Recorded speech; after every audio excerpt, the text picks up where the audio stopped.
সুপ্রিয় দর্শক সবাইকে স্বাগত জানাচ্ছি স্বপ্নধারা নিউজ আর এক্সট্রায় সহযোগিতায় আলোক হেলথ কেয়ার অ্যান্ড হাসপাতাল বাবলি ইয়াসমিন পুরো আয়োজন জুড়ে আছে আপনাদের সঙ্গে। আজ দেশের চলমান আইন শৃঙ্খলা পরিস্থিতি নিয়ে আমরা বিস্তারিত আলোচনা করার চেষ্টা করব। সে বিষয়ে কথা বলার জন্য স্টুডিওতে সম্মানিত দুজন অতিথি এই মুহূর্তে উপস্থিত আছেন। পরিচয় করে দেব তাদের সঙ্গে। আছেন সিনিয়র সাংবাদিক আনিস আলমগীর, স্বাগত আপনাকে এই আয়োজনে। আছেন ডক্টর স্নিগ্ধা রেজওয়ানা, সহযোগী অধ্যাপক নৃবিজ্ঞান বিভাগ, জাহাঙ্গীরনগর বিশ্ববিদ্যালয়, স্বাগত জানাচ্ছি এই আয়োজনে। জনাব আনিস আলমগীর, আমরা সকলেই আসলে বিশেষ করে সামাজিক যোগাযোগ মাধ্যমের প্রভাবটা অনেক দ্রুত দেখি। আইনশৃঙ্খলা পরিস্থিতির গত রাতের ঘটনা দিয়ে যদি একটু শুরু করতে চাই, রামপুরা বনশ্রীর ঘটনা, একজন স্বর্ণ ব্যবসায়ীকে গুলি করা হয়, 200 ভরি স্বর্ণ তার কাছ থেকে নিয়ে যাওয়া হয়। ধানমন্ডিতে ঘটনা ঘটেছে এরকম, ধানমন্ডির শঙ্করে মাইকিং করা হয়েছে ডাকাত। প্রতিদিনই সারা দেশের যদি পরিস্থিতির কথা এখন বলি, খুন, ধর্ষণ, ছিনতাই, চুরি একটা নিয়মিত ঘটনা হয়ে গেছে। দেশের মানুষ মধ্যে কতটা উদ্বেগ কাজ করছে সেটি আপনার কাছ থেকে শুনবো।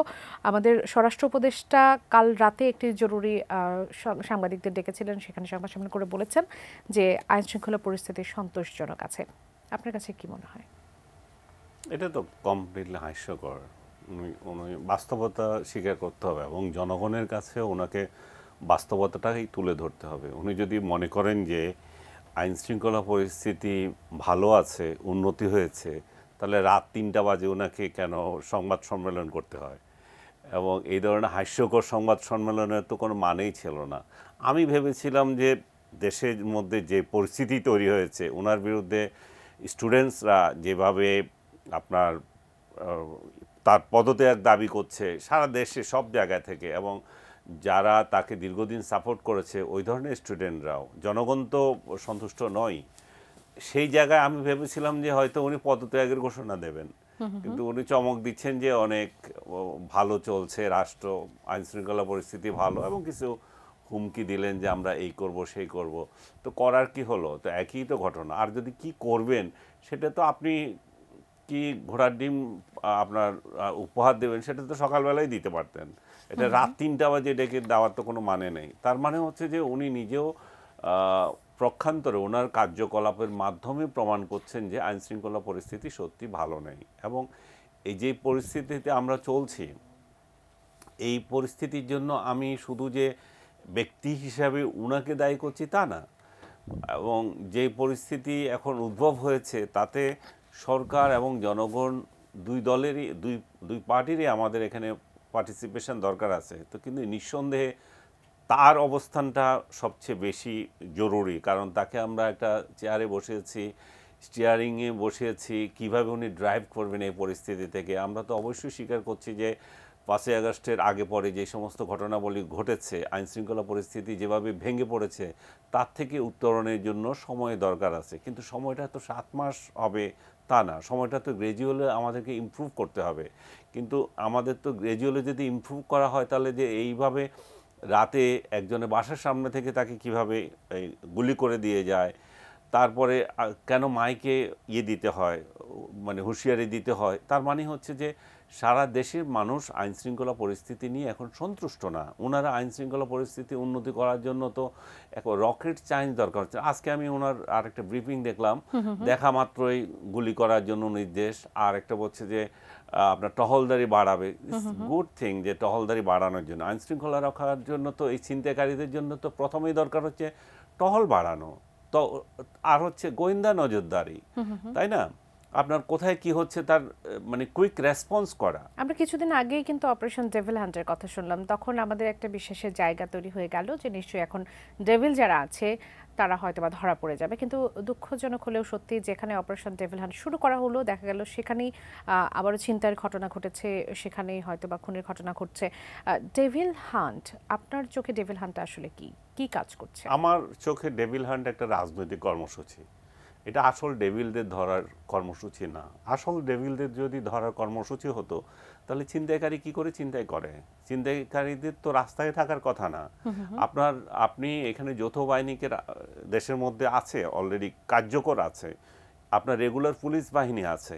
তো তাহলে তারা যদি টহলে থাকে, তাদের যদি নজরদারি থাকে, তাদের আপনার যদি গোয়েন্দা তথ্য থাকে, আপনার পুলিশ যদি তৎপর হয়ে থাকে, আপনার আইন আদালত যদি যথাযথভাবে এদেরকে সাজা দেয়, আপনি যদি আপনার জনগণ যদি এদেরকে রেসপন্স করবো, জনগণের একটা দায়িত্ব আছে। আমি এই সেন্সে বলছি যে পাড়ায় মহল্লায় নিজেদের এরকম পরিস্থিতিতে তো নিজেদেরও তো টহলদারি নজরদারির ব্যাপার আছে, এবং এগুলো তো আমাদের সনাতন পদ্ধতিতে আছে। আমরা কিছুদিন আগেও ৫ আগস্ট পরবর্তী সময়েও কিন্তু যখন ডাকাতি বেড়ে গেল তখন কিন্তু আমরা সেই দেখেছি আমরা, পরিস্থিতি তাই আমরা না? তো দেখেছি। সেটাই বলছিলাম যে তো উনি যদি এগুলো যদি জোরদার করতে পারতেন, আপনি যে কথাটা বলছিলেন, অন্যদিকে চলে যাচ্ছে আমরা, ডেভিল হান্ট, এই ডেভিল হান্টের ডেভিল কারা সেটারই তো সংজ্ঞা হয়নি। আচ্ছা। আপনি ডেভিল হান্ট করছেন একটা রাজনৈতিক উদ্দেশ্যে, এবং ডেভিল হান্ট করছেন আপনি ওই দিন থেকে যেদিন থেকে জনগণ প্রতিরোধ করছে এই সমস্ত লোকদেরকে, এবং বৈষম্য বিরোধী ছাত্রদের বিরুদ্ধে অভিযোগ আসলো তারা একজনের বাড়ি আক্রমণ করছে, সেই জায়গা থেকে আপনি ডেভিল হান্ট কর্মসূচি শুরু করেছেন।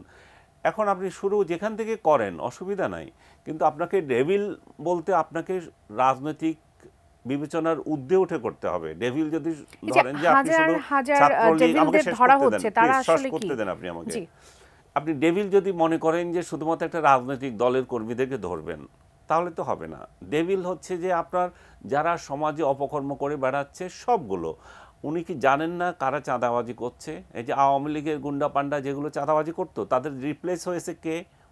ওনার কাছে কি ওই তথ্য নাই? ওনার পুলিশ বাহিনী জানে না, পুলিশ বাহিনী তাদের সাথে বসছে না। তো আপনি এই আগাছাগুলো ছাপ না করে শুধু বড় বড় কর্মসূচি দিলে তো হবে না। বলেন আপনি যেটা জানতে চেয়েছিলেন। জি, না আপনার প্রশ্নটাই ওটাই জানতে চাচ্ছিলাম যে এই যে হাজার হাজার ডেভিল যাদেরকে ধরা হচ্ছে, ডেভিল হান্টের মাধ্যমে যাদের ধরা হচ্ছে, তাহলে তারা কারা? তারা কি শুধুমাত্র রাজনৈতিক উদ্দেশ্যে যাদেরকে ধরা হয়েছে তারাই কিনা, সেটি জানতে চাচ্ছিলাম। স্বরাষ্ট্র উপদেষ্টা আজকে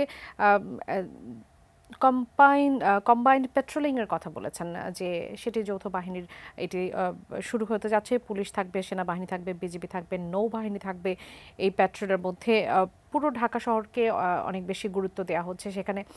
ডেভিল হান্টের ফলাফল আমাদের আসলে এই পেট্রোলিং এর ব্যাপারে, কম্বাইন্ড পেট্রোলিং এর ব্যাপারে আসলে কতটুকু আশান্বিত করে? সেটা তো আমি বললাম, আপনি কম্বাইন্ড পেট্রোলিং যখন করছেন তখন অবভিয়াসলি এটা একটা ভালো জিনিস, কিন্তু আপনাকে গুলি করতে হবে কেন? আপনি দেখা মাত্র গুলি করার প্রয়োজন দেখা দিল কেন? তাহলে আপনি যদি কম্বাইন্ড ইয়েতে থাকেন, একটা টহলের ব্যবস্থায় রাখেন, তাহলে তো গুলি করার দরকার নাই। গুলি করা হচ্ছে তার মানে আপনার আরও কোনো ইল মোটিভ আছে, আপনি আরও কিছু লোককে মারতে চান, যেটা রাজনৈতিক দৃষ্টিভঙ্গিতে মারতে চান। আপনি যদি ডেভিল কারা আছে, আপনার ছিনতাইকারী কারা আছে, আপনার এখানে চাঁদাবাজ কারা আছে আপনি জানেন, আপনার লোকজন জানে। আপনার গোয়েন্দা তথ্য যদি না জানে, তাহলে তো এদেরই ব্যর্থতা। আপনি এগুলোকে চাকরি থেকে আগে বের করে দেন। এবং আপনি যদি সেটা জেনে থাকেন, তাহলে এখানে আপনার দেখা মাত্রই গুলি করার দরকার হয় না, এগুলো এমনিতে পালিয়ে যাবে আপনি যদি ব্যবস্থা নিয়ে থাকেন। আমার মনে হচ্ছে উনি রাত ৩টা বাজে জেগে থাকে, সংবাদ সম্মেলন করে যতই জনগণকে বুঝাতে চান না যে উনি তৎপর, এটা জনগণ এটাতে কনভিন্স হচ্ছে না, এবং তার পদত্যাগের দাবিটা আমার মনে হয় আগামী সামনে আরো বাড়বে। কারণ এখান থেকে রক্ষা পাওয়ার কোনো উপায় নাই যদি উনি যথাযথভাবে কোনো উন্নতি না করতে পারেন। এখন আপনি যে খবরটা দিলেন আগামীকাল থেকে যৌথ বাহিনী নামছে, টহল বাড়াচ্ছে, দেখি তাহলে সেটা কি রিঅ্যাকশন হয়। স্নিগ্ধা রেজওয়ানা, পুরো বিষয়টি নিশ্চয়ই আপনার নজরেও আছে, কেননা সমাজের উপর একটা অন্যরকম প্রভাব পড়ছে। আমরা বিশেষ করে নারীরা যখন চলাফেরা করছি, ছিনতাইয়ের ঘটনায় কিন্তু আমরা কম পড়ছি না। কি পরিস্থিতি দেখছেন আসলে? যেমনটি আনিস আলমগীর বলছিলেন যে এটি তো আসলে দিন দিন ভালো হবার কথা, আমরা কি দিন দিন ভালো হতে দেখছি পরিস্থিতির? আচ্ছা, অনেক ধন্যবাদ। দেখুন, পরিস্থিতি ভালো হবার কথা এটা একজন সমাজবিজ্ঞানী হিসেবে আমার মনে হয় না। এর কারণটা খুব স্পষ্ট করে বলি। আপনি একটা ফেসের মধ্যে দিয়ে, পুরো দেশ কিন্তু একটা ট্রানজিশনের মধ্য দিয়ে গেছে। আপনাকে স্পষ্ট করে আগে মাথায় রাখতে হবে, আফটার 5th অগাস্টের পরবর্তী সময়ে কিন্তু আপনার যে পুলিশ ফোর্স, সেই পুলিশ ফোর্সের প্রতি মানুষের যে দূরত্ব, ভীষণ রকম একটা দূরত্ব সেখানে তৈরি হয়েছে। এটা হচ্ছে প্রথম কথা। দ্বিতীয় কথা হচ্ছে যে আপনার দিনকে দিন কতগুলো বিশাল বড় বড় চ্যালেঞ্জ উপস্থিত হচ্ছে। সেই চ্যালেঞ্জগুলো কি? আপনার আসন্ন নির্বাচনের চ্যালেঞ্জ আছে, আপনার যখনই নির্বাচন হয় সেটার একটা চ্যালেঞ্জ আছে, তারপরে আপনার অপরাপর পরিস্থিতিগুলো। আপনাকে এটাও মনে করিয়ে দিতে চাই যে আমাদের সেনাবাহিনী কিন্তু অলরেডি একটি বিশেষ দায়িত্ব পালন করছে, অর্থাৎ পুলিশ বাহিনীর উপরে কিন্তু আমাদের ওইভাবে আস্থাটা নাই, তারপরেও কিন্তু অলরেডি সেখানে আছে। কিন্তু প্রশ্ন হচ্ছে ডে 1 থেকে, দেখুন আপনি নারী নিয়ে প্রশ্ন করেছেন, তো আমি এটা খুব স্পষ্ট করে বলতে চাই যে নারীর প্রতি নির্যাতনের গল্পটা কোনো সময় কেন্দ্রিক না। এটি বিগত সময়েও ছিল, সুসময়েও ছিল, অসময়েও ছিল এবং সকল সময়ে বিরাজমান। এর কারণ কি? এর কারণ হচ্ছে আপনি এই সোসাইটিতে যদি ত্রাস সৃষ্টি করতে চান, যে কোনো সোসাইটিতে যখন মানুষ ত্রাস সৃষ্টি করতে চায় তখন কিন্তু নারী হচ্ছে প্রধানতম একটা টার্গেট। আপনি এবং আমরা যে দুজন এখানে বসে আছি, আমরা যে বাড়িটা ফিরবো সেই গ্যারান্টি, সেই নিশ্চয়তা আপনার আগেও ছিল না, এখনো নেই, ভবিষ্যতে থাকবে কিনা সেটা অবান্তর প্রশ্ন। এটা হচ্ছে সত্যিকার অর্থ, দৃঢ় অর্থেও যেটা সত্য। এবং আরেকটা কথা আমি বলতে চাই যে দেখুন, এই আইন শৃঙ্খলা পরিস্থিতি এটি খারাপ হওয়ার পেছনে তো আসলে অনেকগুলো পক্ষ যুক্ত।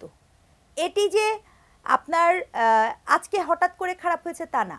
আমি নারীর কথা বাদ দিচ্ছি, সাধারণ নাগরিকের এই যে নাগরিকের নিরাপত্তাহীনতা, গত 6 মাস ধরে আমরা কিন্তু এই নিরাপত্তাহীনতায় মধ্য দিয়ে গিয়েছি। এখন হঠাৎ করে তো এইটা উদ্ভূত হয়নি। এটা কি হয়েছে দেখেন, 5ই আগস্টের পরে কিছু একটা সময় ছিল যখন 3-4 দিন আমাদের দেশে কোনো সরকার ছিল না, তাই তো? তখন এই যে সার্ভিল্যান্সের কথা বলা হয়েছে, আমরা দেখা গেছে যে ভীষণ দারুণভাবে নাইবারহুড বলেন, প্রতিবেশীর প্রতি দায়িত্ব বলেন, রাত জেগে মানুষ পাহারা দিয়েছে, টহল দিয়েছে। এখন তো দেশে সরকার আছে, তাহলে এই রাত জেগে তো পাহারা দেওয়ার দায়িত্ব মানে এইটা তো জনগণের কাছ থেকে আসার কথা না। জনগণ যেখানে আজকে নর্মাল একটা চুরি হলে সেই চুরি ছিনতাই এটা কোনো জায়গায় যে কমপ্লেন করবে সেই পরিস্থিতিতে কিন্তু দেশ নাই। অথচ মজার ব্যাপার, দেশে আলোচনার টপিক হচ্ছে নতুন দল, স্থানীয় নির্বাচন এবং বড় অর্থে আমাদের নির্বাচন। যেখানে আপনি নাগরিকের জানমালের নিরাপত্তা দিতে পারছেন না, সেখানে আপনি নির্বাচন সাধন করবেন। এটি সকল কিছু হচ্ছে একটা আইওয়াশ, একদম স্পষ্টত। দ্বিতীয়ত, এখানে অনেক ধরনের কুয়ের চর্চা আছে। এই যে ভাই বললেন আপনার দেখা মাত্র গুলি, এটা যদি সত্যি হয়ে থাকে, বিচার বহির্ভূত হত্যাকাণ্ড নিয়ে আমরা কত বছর আমরা তো সেটারই প্রতিবাদ করেছিলাম। আপনি দেখা মাত্র গুলি কি করে বুঝবেন? মানে কাকে দেখে বুঝবেন? গায়ে কি লেখা থাকে অমুকে ছিনতাইকারী? ভুল হবার সম্ভাবনা তো অনেক বেশি থেকে যায়। অবশ্যই, এবং কোনোভাবে ভুল না, দেখা মাত্র গুলি এটি একটি স্বৈরাচারী একটি পদক্ষেপ। জি, ধন্যবাদ। একজন দর্শক আছেন সম্ভবত আমাদের সঙ্গে। আচ্ছা, তাকে এখন পাচ্ছি না, আমরা চেষ্টা করব পরবর্তীতে যুক্ত করবার জন্য। জনাব আনিস আলমগীর, পুলিশ সদর দপ্তরের তথ্য বলছে শুধু রাজধানীতে গেল 6 মাসে খুনের ঘটনা প্রায় 250, আর চুরি ছিনতাই ডাকাতি 772টি। এসব ঘটনা বিশ্লেষণে দেখা যায় রাতের আধারে রাজধানীতে অপরাধ সবচেয়ে বেশি। বেকারত্বকে এবং আইন শৃঙ্খলা বাহিনীর উপর জনগণের আস্থা না থাকাকে অপরাধ বৃদ্ধির কারণ হিসেবে দেখায়। কারণ যেটাই হোক, আসলে সরকারের যা করণীয় সরকার সেটা কেন করতে পারছে না? আপনার কাছে কি মনে হয়? না, কারণ যেটা হোক তা আপনি বলতে পারেন না। এখানে যে কথাটা আসলো বেকারত্ব বিষয়টা, এটা কিন্তু সমাজ থেকে আপনি বিচ্ছিন্ন ঘটনা নয়। এই যে ডাকাতি যেমন হচ্ছে, ছিনতাই যেমন হচ্ছে, এগুলো যেমন সমাজের অঙ্গ, তেমনি বেকারত্ব একটা বিষয়। কারণ আপনি যখন কর্মহারা হয়ে যাবেন তখন আপনার বেঁচে থাকার কি, আপনি তো বিকল্প পদ্ধতি নেবেন। তো এখানেও কিন্তু দেখতে হবে যে কত লোক জবলেস হচ্ছে, তারা কেন এটা ডেসপারেটলি এই যে আপনাকে গুলি করলেও রাস্তায় নেমে যাচ্ছে বা নামবে এরকম। তো সেটাকে আমরা ইয়ে করতে পারবো না, মানে অস্বীকার করতে পারবো না। তো আমাদের সামাজিক দায়িত্ব সরকারের যেমন এই ঘটনাগুলো যেমন দেখার দরকার আছে, তেমনি এটা কিভাবে উনি কমিয়ে আনবেন সেটারও সরকারেরই দায়িত্ব পালন করতে হবে। কারণ জনগণ এই সরকারের হাতেই দায়িত্ব দিয়েছে যে আপনার অজুহাত চলবে না। আপনি কাল রাত 3টা বাজে যে প্রেস কনফারেন্স করলেন সরাসরি আওয়ামী লীগকে দায়ী করে, আওয়ামী লীগের কারণে এটা হচ্ছে, এই সমস্ত মানে বাকওয়াজ কথাবার্তা বললে মানুষ এটা সহজে নেবে না। কারণ আওয়ামী লীগের সন্ত্রাসীরা যদি এটা করে থাকে, আপনাকে আমরা দায়িত্ব দিয়েছি সেই সন্ত্রাসীদেরকে ধরার জন্য, আপনি ধরেন। আপনি সেটা না করে তো আপনি অহেতুক সাধারণ জনগণ কতগুলোকে ধরেন এবং এখানে মামলা বাণিজ্য করছেন, সেগুলো তো দেখছি আমরা। সো আপনি আসল ক্রিমিনালদের না ধরে পলিটিক্যালি মোটিভেটেড হয়ে ডেভিল হার্ন করবেন আপনি, এবং অন্যের উপর নিজের দায়িত্বটা অন্যের উপর চাপিয়ে দেবেন, সেগুলো করলে হবে না। আর আপনি যে পরিসংখ্যান দিলেন অতটা হত্যা, অতটা অমুক তমুক, এগুলো সব আমলে হয়ে আসছে। আগের আমলে যে স্বর্গ ছিল তা না, সব সময় এটা হয়ে থাকে। আপনি যদি খেয়াল করে দেখে থাকবেন শেখ হাসিনার আমলে যেভাবে মানে ছিনতাইকারী বা বিচ্ছিন্নভাবে আপনার এগুলারই কি বলে গণপিটুনি যেগুলো হয়েছিল এগুলোর সংখ্যা কিন্তু কম না। কিন্তু যে বিষয়টা ছিল যে আপনি রাস্তায় নেমে আপনার নিজের জীবনের নিরাপত্তা কতটুকু বোধ করেছেন আর করেন নাই, সেইখানে হচ্ছে প্রশ্ন। এই জায়গায় হচ্ছে যে উনি উদাহরণ দিলেন যে আপনার নারী হিসাবে আপনি রাতে কতটা নিরাপদ বোধ করেন। সো অবশ্যই এইগুলো এক একটা ব্যারোমিটার। অনেক নারী রাত 12টা বাজে তার বাসায় যেতে পারছে কিনা সেটাও কিন্তু আইন শৃঙ্খলার একটা ব্যারোমিটার। সো আমরা নারীরা কতটা স্বাধীনভাবে চলাফেরা করতে পারছে। এখন নারী কেন, এখন তো পুরুষই পারছে না।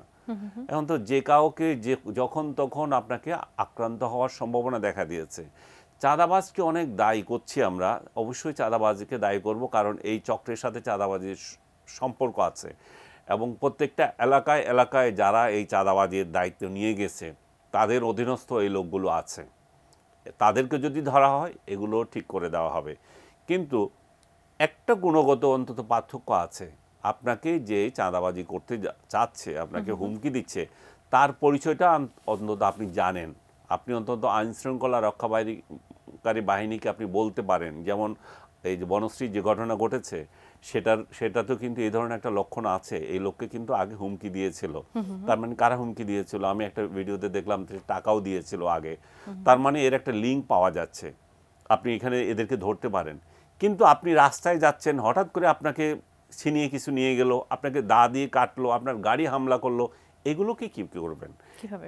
এগুলোকেই আমরা বলি যে প্রতিরোধ করতে হবে। প্রতিরোধ মানে হচ্ছে যে আমরা কথার কথা বলি, এগুলো শুট করা। কথার কথা বললে তো হবে না।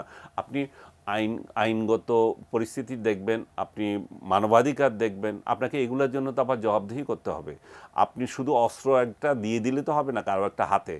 অস্ত্রটা কিভাবে ব্যবহার করতে হয়, মানবতা লঙ্ঘন কোথায় হয়, সেগুলো শিখাতে হবে। জি, অসংখ্য ধন্যবাদ ডক্টর স্নিগ্ধা রিজওয়ানা। ঢাকা শহরের 25টি স্থানকে হটস্পট হিসেবে চিহ্নিত করা হয়েছে। অর্থাৎ এই ধরনের ঘটনাগুলো, খুন ছিনতাই থেকে শুরু করে চুরি ডাকাতির ঘটনাগুলো এই 25টি জায়গায় সব থেকে বেশি হচ্ছে। আমি মূলত জনাব আনিস আলমগীরের কাছে যে প্রশ্নটি করেছিলাম যে সরকারের করণীয় যেটি ছিল, আপনার কাছে কি মনে হয় যে এই যে পরিস্থিতিগুলো, এটা তো কিছুটা আইডেন্টিফাই করা যাচ্ছে, আমরা ভিডিও ফুটেজে দেখতে পাচ্ছি কারা ছিনতাই করছে, কারা এসব চুরি ডাকাতি করছে, কারা হত্যার মতো ঘটনা, সেগুলোর ফুটেজও পাচ্ছি। এই প্রশ্ন নিয়ে আপনার কাছে আসবো, একজন দর্শক আছেন, তার প্রশ্নটি একবার নিয়ে আসি। দর্শক স্বাগত জানাচ্ছি, কে বলছেন, কোথা থেকে বলছেন, আপনার প্রশ্ন করবেন।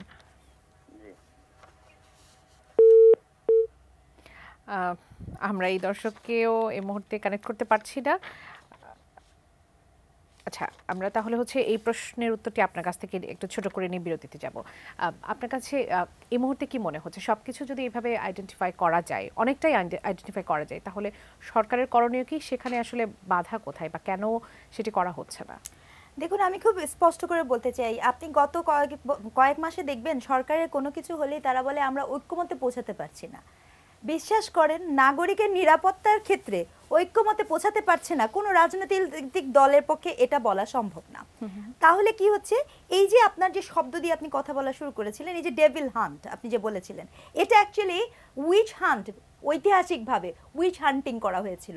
উইচদেরকে কালেকটিভলি খ্রিস্টানিটি বিকাশ করার সময় জ্বলন্ত পুড়িয়ে দেওয়া হয়েছিল। সো এই operation devil hunt actually kind of a political hunt. That's a very clear and cut. এবং এই যে আপনি হান্টিং করবেন, অফকোর্স সেটা পলিটিক্যাল ক্রাইম যদি হয়, কোনো ক্রাইমের জন্য আপনি করতেই পারেন, কিন্তু এতে করে যে আমার নিরাপত্তা পরিস্থিতি নিশ্চিত হচ্ছে না, সেটা খুব গুরুত্বপূর্ণ।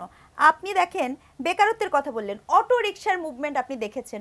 অটো রিকশার মুভমেন্টের পর আপনি অটো রিকশা বন্ধ করে দিবেন, কিন্তু এই যে বিপুল পরিমাণ অটো রিকশার যে লোকরা থাকবে, তারা আসলে করবেটা কি? তার কি কোনো পুনর্বাসনের পরিকল্পনা আছে? যতক্ষণ না পর্যন্ত আপনি পরিকল্পনা না করতে পারছেন, ততক্ষণ পর্যন্ত তো আপনি এই বিষয়ে কোনো সিদ্ধান্ত নিতে পারেন না। তাহলে কি হয়েছে, সোসাইটিতে একই সাথে ভীষণ রকমের একটা ভঙ্গুরতা তৈরি হয়েছে। আমি এও বলতে চাই, এই সোসাইটিতে বাসার ময়লা থেকে শুরু করে আপনার বাসার যে বর্জ্য এবং ময়লা আবর্জনা যে পরিষ্কার কর্মী নিয়ে যায়, সেই জায়গা থেকে চাঁদাবাজির সিন্ডিকেট শুরু। সেখান থেকে শুরু করে আপনার হাসপাতাল বলেন, অফিস আদালত বলেন, প্রত্যেকটা জায়গায় যখন চাঁদাবাজির সিন্ডিকেট হয়, তখন কি হয় জানেন? তখন এক জায়গা থেকে আরেক জায়গায় রিপ্লেস হয়, কারণ গত 6 মাসে আপনি একটি ইনস্টিটিউশনকে ঠিক করতে পারেননি। প্রতিটি ইনস্টিটিউশন হচ্ছে ভীষণ রকমের ফ্রাজাইল, প্রতিটি ইনস্টিটিউশন হচ্ছে ভীষণ রকমের ব্রোকেন। আপনি এই পত্রিকায় আমরা দেখেছি না যে এখন যদি আপনার কোনো কিছু যে বলা হয়, মানুষ বলে কি আগে ছিল অমুক লীগ, এখন বলে সমন্বয়কের সুপারিশ নিয়ে আসেন। তাহলে এই যখন আপনার কালচারাল প্র্যাকটিস, আপনি যখন এক পাত্র থেকে আরেক পাত্রে শেপ নেন, তখন আসলে এটা ভীষণ রকমের কষ্টসাধ্য বিষয়। আর যেটি খুব গুরুত্বপূর্ণ, রাত্র ৩টার সময় আপনার যে আন্দোলন, আমি আবার এখানে ফিরতে চাই, এই মুহূর্তে নারীর নিরাপত্তা নিশ্চিতকরণের যে কোনো অর্থে আপনার যে কোনো মন্ত্রণালয়ের জবাবদিহিতা নিশ্চিত করা খুবই জরুরি। রাত্র ৩টার সময় এই যেই আপনার হঠাৎ করে যে সংবাদ সম্মেলনটি, খুব স্পষ্ট করে বলতে চাই, এই সংবাদ সম্মেলনটি অনেক বেশি আমার কাছে মনে হয়েছে একজন লোক দেখানো সংবাদ সম্মেলন। কেন? কারণ আপনারা জানেন যে স্বরাষ্ট্র মন্ত্রণালয়ের পদত্যাগের দাবিতে মানুষ অভিমুখে যাচ্ছিল, সেটাকে ঠেকা দেওয়ার একটা রেটরিক প্রচেষ্টা। কারণ আপনার যখন উনি বলেন, আপনি কি জানেন একটা স্বরাষ্ট্র মন্ত্রণালয় ঠিক এই মুহূর্তে কত গুরুত্বপূর্ণ একটা মন্ত্রণালয়, যে মন্ত্রণালয়ে অলরেডি ৩-৪ জন মানুষ থাকার কথা, সেই মন্ত্রণালয়ের একই উপদেষ্টার হাতে নিয়ন্ত্রণ আছে কে? কৃষি মন্ত্রণালয়। তাহলে কি হচ্ছে, আপনি 6 মাসে এত গুরুত্বপূর্ণ দুটি মন্ত্রণালয় একটি মানুষের উপরে দিয়ে রেখেছেন এবং সেখানে আর কোনো লোক নাই।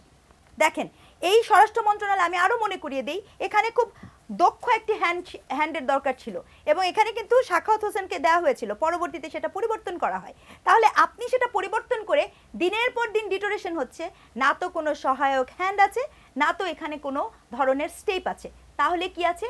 কেবলমাত্র জনগণের জানমালের যে নিরাপত্তাহীনতা, সেটিকে ওই রেটরিক প্যারাসিটামল 2 বেলার মতো আপনি বারবার বলবেন আওয়ামী দোসর, আওয়ামী দোসর, আওয়ামী দোসর হোক আর XYZ দোসর হোক, আমরা যে কোনো ধরনের সন্ত্রাসীমূলক কর্মকাণ্ডের বিরোধিতা করি, কারণ নাগরিক নিরাপত্তা দেওয়া এই গণ অভ্যুত্থানের সরকারের একমাত্র দায়িত্ব। অসংখ্য ধন্যবাদ জনাব আনিস আলমগীর।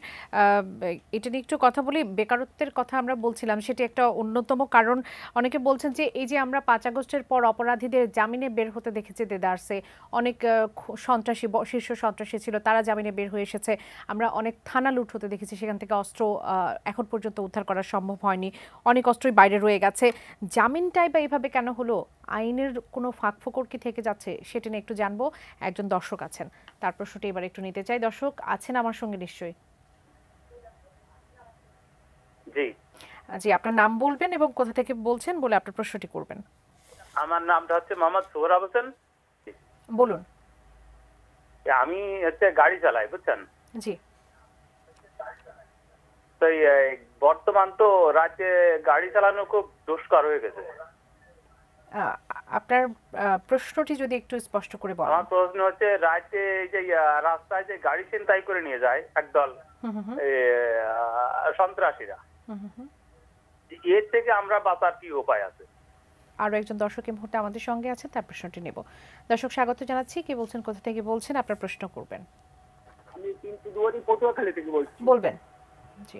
আমার প্রশ্নটা হচ্ছে, দেশের আইন শৃঙ্খলার অবস্থা চরম অবনতি করছে। চুরি, ছিনতাই, রাহাজানি, ডাকাতি, মানে এতদিন দেশ মানে দুর্নীতিতে চ্যাম্পিয়ন হয়েছে, ঠিক আছে, কিন্তু বিগত কয়েক মাসে দেখছি যে আইন শৃঙ্খলার চরম অবনতির কারণে আমরা কি চ্যাম্পিয়ন হতে যাচ্ছি কিনা, এটা হচ্ছে আমার প্রশ্ন। সকলকে ধন্যবাদ। আপনি থাকুন আমাদের সঙ্গে। জনাব আনিস আলমগীর, বিরতির আগে একজন দর্শক ছিলেন, তিনি একজন গাড়ি চালক সম্ভবত, তিনি নিরাপদ ফিল করেন না। তিনি বলছেন যে আসলে গাড়ি ছিনতাই হয়ে যাচ্ছে, এরকম ঘটনা ঘটছে, এভাবে কিভাবে তারা কাজ করবেন? আসলে উনি ঠিকই তো বলেছেন। ছিনতাই, আমি যদি দেখি যে আমাকে আক্রমণ করছে, তাহলে ওনাকে যদি নিরীহ পায় ওনার গাড়ি ছিনতাই করবে, এটাই স্বাভাবিক ঘটনা। তো এইসব ক্ষেত্রে যেটা দরকার, আমরা আগে আসলে এটা নিয়ে করছিলাম, আপনি করণীয় যেই জিনিসগুলোর মধ্যে সিসিটিভি একটা বড় বিষয়। কিন্তু এখানে আপনি কোথায় কি ঘটছে, জনগণ ছবি তুলছে। এখন শুধু জনগণ ছবি তোলার থেকেও তো রাষ্ট্রীয়ভাবে আমাদের ঢাকা শহরে কিন্তু সিসিটিভি বসানো ছিল। তাহলে সেই জিনিসটাকে আমরা আবার একটু জোর দিতে হবে। এবং আমাদের নিজস্ব যে নিরাপত্তা টহল, উনি তো বললেন যে আজকে সন্ধ্যা থেকে নিরাপত্তা টহল ঢাকা শহরে থাকবে। তো নিরাপত্তা টহল কীরকম করছে, তাহলে এই টহলের মধ্য দিয়ে যদি কেউ কিছু করে থাকে তাহলে সেগুলো কিন্তু ক্যামেরায় আসবে, জনগণের চোখে তো আসেই, যেহেতু আজকাল সবার চোখে সবার হাতে মোবাইল আছে। সো এইগুলোতে কিন্তু ত্বরান্বিত হতে পারে। আর নিজেরাও তো একটু সাবধান থাকতে হবে, যেহেতু এখন এমন এক পরিস্থিতি চলছে। কিন্তু এটা ঠিক যে আমি আর কতটুকু আমি সাবধান হতে পারি। তো এই প্রসঙ্গে আমি একটা কথা বলি, এটা আমি জানি না হয়তো অনেকে উদ্ভট হিসাবে নেবে। আজকে যে আপনার কক্সবাজারে একটা গন্ডগোল হলো সেনা ওই নৌবাহিনীর সঙ্গে, এটি সম্ভবত বিমান বাহিনীর সঙ্গে স্থানীয়দের একটি ঘটনা ছিল, যেটি আসলে বিমান বাহিনীর সদস্য, এবং আমরা কিছু ফুটেজ দেখেছি, আমরা জানি না সত্য মিথ্যা কতটুকু। সেখানে গুলি করতে দেখা গেছে, চাউর হয়েছে, একজন মারা গেছে। ঘটনার সত্যতা এখন পর্যন্ত সেভাবে আসলে আইএসপিআর বলেছে যে কেউ নিহত হয়নি, কিন্তু সংঘর্ষের যে মানে ঘটনাটা দেখেছি সেটি আসলে, আমি ওই সংঘর্ষের সূত্রপাতের কথা বলছি, আহত নিহতের পরিস্থিতি তারা বিবৃতি দিলে জানা যাবে। আর কেউ যদি মারা যায় সেটা তো লুকানোর কিছু নেই, তো হসপিটাল আছে, দেখা যাবে আহত কে আছে। এইখানে আমি দেখছি যে তার সাথে বাদানুবাদ হয়েছিল ওই যে হেলমেট পরে নাই কেন।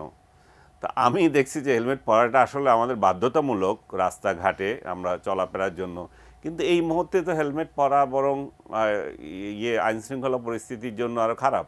হেলমেট পরে আপনি যা ইচ্ছা তা মেরে চলে যাচ্ছেন। এই যে হেলমেট না থাকলে তো আমি চিনতে পারছি, কারণ আপনার আছে সিসিটিভিতে আপনার চেহারা ধরা পড়বে। সো এই যে ট্রাফিক পুলিশগুলো যে কখন কি করতে হবে এত জোর দিতে হবে, শুধু আইনের পথে চললে হবে না। সারা শহর রাস্তায় এই যে গাড়ি রিক্সা দিয়ে ভরে ফেলছে, আপনি কোথায় একটা গাড়ি দাঁড়াইছে সেই গাড়িটাকে যাই টিকিট দেবেন। আসলে ওদের একটু কমন সেন্স কাজ করা উচিত। ওদেরকে শুধু কি আইন প্রয়োগ করার জন্য ওইখানে করেছে, না রাস্তায় মানুষ যাতে চলাচলটা যাতে নির্বিঘ্ন হয়, রাস্তাটা যাতে ঠিক থাকে, এটা ট্রাফিক পুলিশের কথা বলছি। এই জায়গায় আমি ট্রাফিক পুলিশ ওই যে হেলমেটের কথা যেটা বলছি, আমার মনে হয় কিছুদিন হেলমেট না পরা থাকলে বরং ছিনতাইকারীদেরকে ধরতে আরো সুবিধা হবে। আরেকজন দর্শক ছিলেন, তিনি বললেন যে আমরা দুর্নীতিতে অনেকবার চ্যাম্পিয়ন হয়েছি, কিন্তু এবার যে দেশে পরিস্থিতি, খুন, চুরি, ডাকাতি থেকে শুরু করে ছিনতাই, ধর্ষণ হচ্ছে, সেগুলোতেও আমরা চ্যাম্পিয়ন হতে যাচ্ছি কিনা। পরিসংখ্যান বলবে, কিন্তু দুর্নীতি কমে নাই। আপনি একটা জিনিস খেয়াল করবেন, যখনই কোনো রাজনৈতিক দল নতুন করে আসে, রেভলিউশনের মাধ্যমে আসে কিংবা সেনা শাসক আসে, যে মোড়কেই আসুক, তাদের দুইটা ডায়লগ থাকে, আমরা দুর্নীতিকে নির্মূল করে দেব, আরেকটা হচ্ছে যে আইনের শাসন প্রতিষ্ঠা করব। এখন কিছুক্ষণ আগে আপনি বলছিলেন যে এই এরা কিভাবে মুক্তি পাচ্ছে, তারা মুক্তি পেয়ে কি ছিনতাই বাড়ছিল কিনা। একদম অপরাধীরা জামিনে মুক্তি পাচ্ছে। হ্যাঁ, তা আইনের শাসন থাকলে তো অপরাধীগুলো কিভাবে একটার পর একটা বের হয়ে যায়। আবার আপনি রাজনৈতিক দলের লোক যারা বিনা মানে ফালতু মামলা যাদেরকে ধরছেন, তারা কিন্তু আপনি তো জোর করে তো তাদেরকে রাখতে পারবেন না। তারা যখন আবার বের হয়ে যাচ্ছে, তখন অভাবনীয়ভাবে আইনমন্ত্রী বলতেছেন যে এই যে যাতে জামিন যাতে তাদেরকে করা হয়, জামিনের বেলায় যাতে খেয়াল রাখা হয়। রাষ্ট্রের তরফ থেকে তো আমি শুনিনি কখনো আইন বিভাগকে বলা যে জামিন তাদেরকে না দেওয়ার কথা, বা এইভাবে বলা যে জামিন দিয়ে আপনারা খেয়াল করবেন। আমার নিজের কাছে আছে যে তথ্য আছে যে এই ম্যাজিস্ট্রেটদের বা আইন বিচারকদের ডেকে কয়েকটা সভা হয়েছিল, পক্ষান্তরে তাদেরকে এটাই বলা হচ্ছিল তোমরা জামিন দিও না।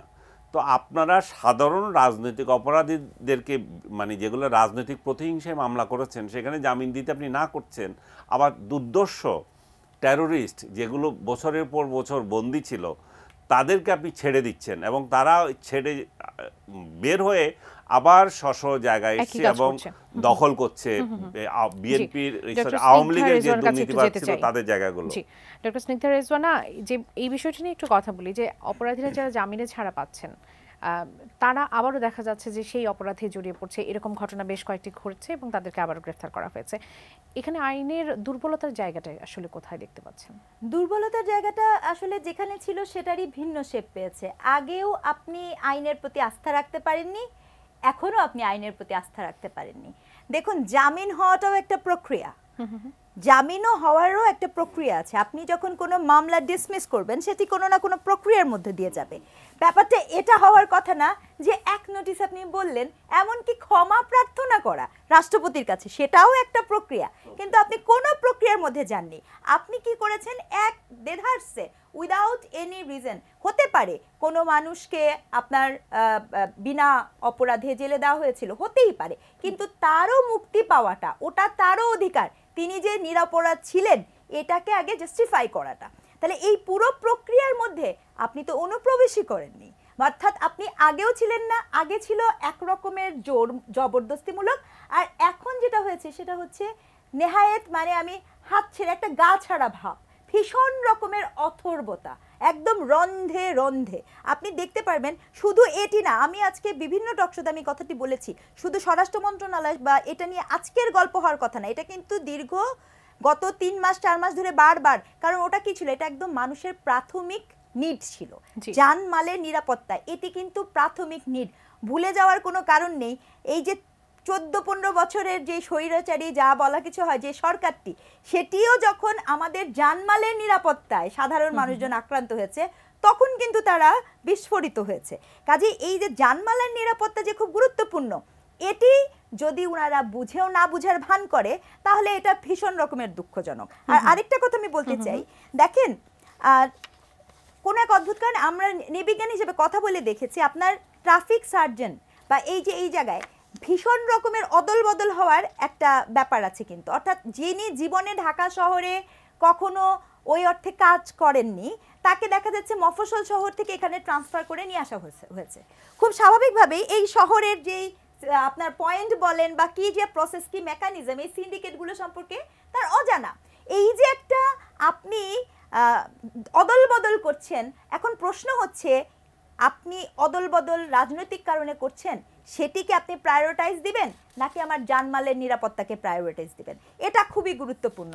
আর আরেকটা কথা না বললেই না, এটা বলে আমি করব, সেটি হচ্ছে যে দেখেন আমাদের যেই যদিও আমি ক্ষেত্রে একটু দ্বিমত পোষণ করি, মানে হেলমেট পরা বা না পরার সাথে কিন্তু ব্যাপারটা না।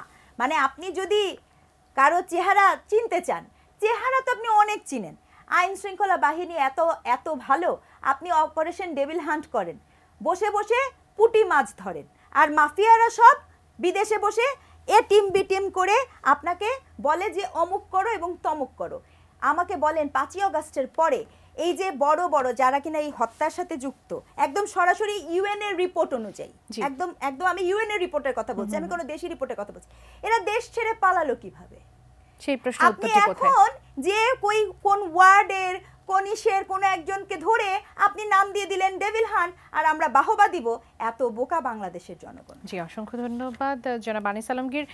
এই বিষয়গুলো নিয়ে যখন আলোচনা করছে, নিত্যদিনের সংকট যখন আইন শৃঙ্খলা নিয়ে নিরাপত্তা নিয়ে শেষ হচ্ছে না, তখন নির্বাচনের দামামা তো ঠিক মতোই বাড়ছে। বিশেষ করে স্থানীয় সরকার নির্বাচন আগে নাকি জাতীয় নির্বাচন, এই প্রশ্নের সুরাহা এখন পর্যন্ত স্পষ্ট তো আসলে হয়নি। আমরা 2-3 দিন আগেও শুনলাম যে স্থানীয় সরকার নির্বাচন হওয়ার ব্যাপারে সংস্কার কমিশন একটা মত দিয়েছে, তাও মাত্র 3 মাস পরেই।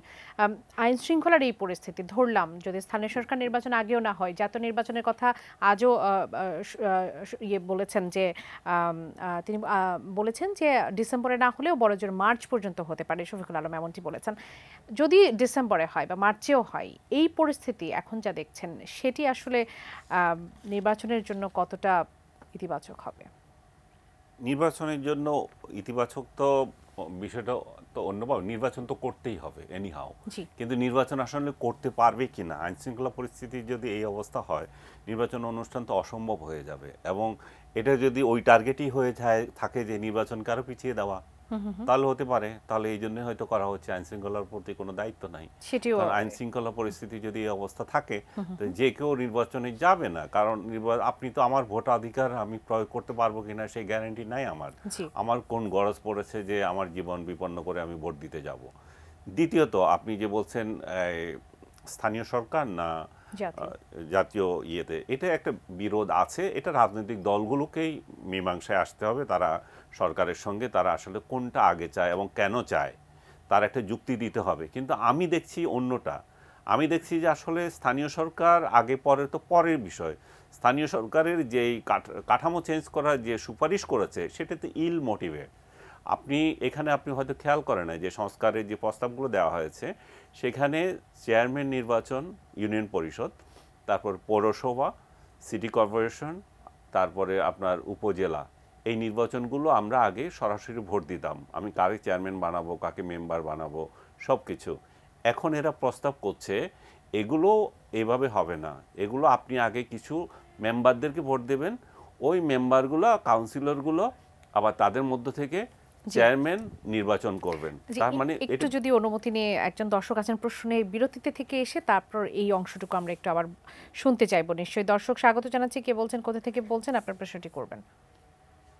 আমি রাজশাহী থেকে বলছি, বিজন কুমার বলবেন। আমি একটু স্যারের সঙ্গে কথা বলতে চাচ্ছি। হ্যাঁ, শুনছেন উনি, আপনি বলেন। স্যার, আমার প্রশ্নটা হচ্ছে, আমরা খুব বেশি নিরাপদ ফিল করছি না বিভিন্ন কারণে, প্রেক্ষাপট অনুযায়ী। আমার কথা হচ্ছে যে এর থেকে কি মুক্তি পাওয়ার কোনো উপায় নাই? যদি থাকে একটু কাইন্ডলি বলবেন স্যার। জনাব আনিস আলমগীর, আপনার কাছে আসে।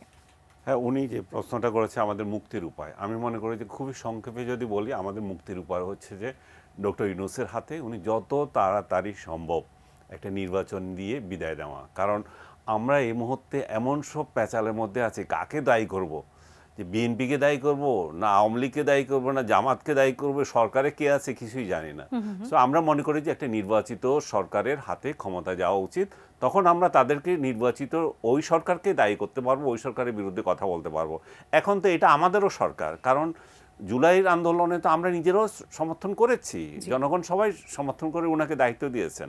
তো উনি যখন দায়িত্বটা পালন করতে যখন ব্যর্থ হচ্ছেন, তখন ওনার যত তাড়াতাড়ি সম্ভব ন্যূনতম সংস্কারগুলো মেনে নিয়ে নির্বাচন দিলে আমরা জাতি হিসেবে মুক্তি পাই। আরেকটা আপনার সাথে আমার যে কন্টিনিউশনে ছিল স্থানীয় সরকার নির্বাচনের বিষয়ে, আমি বলছিলাম যে স্থানীয় সরকার নির্বাচনের যে ফর্মুলা ওনারা দিয়েছেন, যে বেসিক ডেমোক্রেসি স্টাইলে ভোট হবে, এবং আইয়ুব খান যেটা প্রবর্তন করেছিল যে মেম্বার চেয়ারম্যানরা নিজেরা নির্বাচিত করবে, এই ধারণা থেকে বের হয়ে আসতে হবে। কারণ হচ্ছে যে এটা আমার মৌলিক অধিকার হরণ করা। আমরা এই আন্দোলন, এই সরকার প্রতিষ্ঠা করার পেছনে জনগণের একটাই আকাঙ্ক্ষা ছিল, নিজের ভোটটা নিজে দিতে পারা, নিজের পছন্দের প্রার্থীকে দেওয়া। সেই জায়গায় এটা যদি করতে যায়, এটা সিরিয়াসলি এটা তার মানবাধিকার, ভোটাধিকার। একই বিষয় আপনার কাছে, নির্বাচনের সময় এই আইন শৃঙ্খলা পরিস্থিতি নিয়ে আসলে সরকার কিভাবে সামাল দেবে? সরকার সামাল দেওয়ার আগে সবচেয়ে বড় ব্যাপার হচ্ছে, আমরা সকলে চাই হে মহান রাষ্ট্র আপনি আবির্ভূত হন। অর্থাৎ রাষ্ট্র বলে যে একটা জিনিস আছে, বিচার ব্যবস্থা বলে যে একটা জিনিস আছে, সেটা আগে আবির্ভূত হওয়া জরুরি। আপনি আপনার বাসায় যেই জেনজি, অর্থাৎ যেই তরুণরা এত বড় বিপ্লব করলো, আপনি নর্মালি একটু জিজ্ঞেস করেন তো ডেকে, তারা আসলে আজকের আগ মুহূর্ত পর্যন্ত স্বরাষ্ট্র উপদেষ্টার নামটা জানতো কিনা? এটা একটা পরীক্ষা। কারণ আমি আজকে আমার বিশ্ববিদ্যালয়ের তরুণদেরকে জিজ্ঞেস করে অনেকের কাছে আমি উত্তর পাইনি। অ্যাকচুয়ালি তারা জানতোই না যে আসলে স্বরাষ্ট্র মন্ত্রণালয়টি এখন কোন উপদেষ্টার আন্ডারে আছে। আমি আপনাকে এটাই বলতে চাই যে নাগরিকের সকল তথ্য পাওয়াটা খুব জরুরি। আমরা আজও জানি না মাহফুজ আলমের আওতাধীন মন্ত্রণালয়টা আসলে কোনটি, মানে হ্যাঁ কোন কোন মন্ত্রণালয় আমরা জানি না কেন। That is the question. আপনি নির্বাচিত সরকার হলে কোন মন্ত্রণালয় কোথায় আছে, কাকে আপনি জবাব দিতে, যে কথাটা আপনি বললেন, আমি কাকে আসলে প্রশ্ন করব, সেটি জানার জন্য আগে আমাকে জানতে হবে এটা দায়িত্বপ্রাপ্ত কে। একদম শেষ সময় চলে এসেছে, শেষ করতে হবে। জি, অসংখ্য ধন্যবাদ ডক্টর স্নিগ্ধা রেজওয়ানা, ধন্যবাদ আনিস আলমগীর আমাদের আয়োজনে যুক্ত হওয়ার জন্য কৃতজ্ঞতা প্রকাশ করছি। দর্শক, এতক্ষণ আপনারা যারা আমাদের সঙ্গে ছিলেন, আগামী পর্ব দেখার আমন্ত্রণ জানিয়ে যেখান থেকে বিদায় নিচ্ছি। ধন্যবাদ সবাইকে, শুভরাত্রি।